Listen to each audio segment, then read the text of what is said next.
Few cars gain the legend tag, and there's no argument that the Nissan GT-R is certainly one of them. The car's reputation precedes it, and after all, how many giant slayers get to be called Godzilla? The third generation GT-R has been around since 2007. Now, right through its lifespan, it's seen lots of upgrades and changes, and these are mechanical mostly. And you can never really look at one GT-R and think, all right, that's just the new generation or the current generation. This one, though, I have to say, outdoes all of that because it's got the most changes we've ever seen happen, and with a view to make the car just that much more dynamic, that much more of a GT-R. So is it? I began my GT-R experience out on the open road, driving the 2017 model from Düsseldorf in Germany to Spa here in Belgium.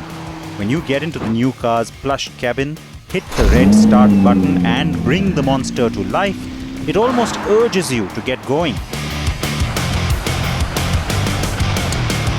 On the one hand, engine cooling has been increased, which means there's a greater flow of air going in, which could hamper the aerodynamics, but the overall shape of the and design of the car has been tweaked again to try and get some of that under control and keep downforce also in place. The new engine now has a new ignition and a new titanium exhaust system to give it extra boost pressure. The twin-turbo 3.8-litre V6 adds 20 Bhp of power now and a bit more torque too. What is great about the GT-R is that it races to high performance very quickly. There is something to be said about this gearbox. While it's really efficient and works well, it's been mated nicely to this engine. Just the fact that you're getting so much torque from this motor going to all four wheels, frankly, it could have done with another gear ratio, and you feel that more so on the highway when you're at cruising speeds. The GT-R has surprisingly flat body control. The big takeaway for me after spending time with the GT-R is its very direct and extremely responsive steering. The 7-kilometer Spa track is brilliant, blind hill climbs and tight hairpins.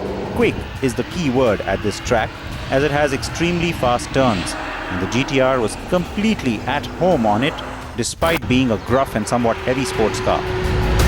What a fantastic track.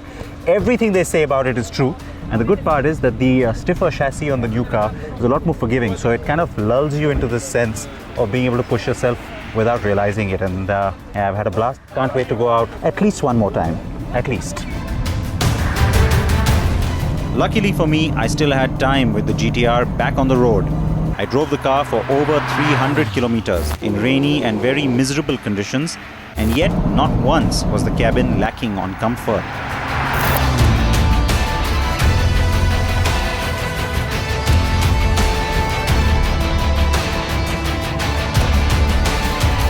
Now, it's very obvious that with the 2017 redesign, Nissan wasn't simply just going for extra performance.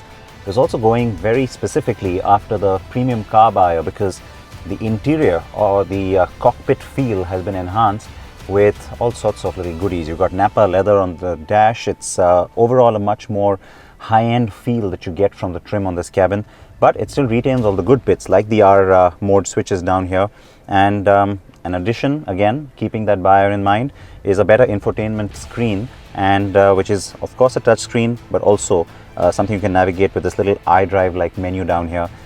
The GT-R will arrive in India around Diwali this year, and its engines may be down-rated for local fuel conditions with an over 100 Bhp drop.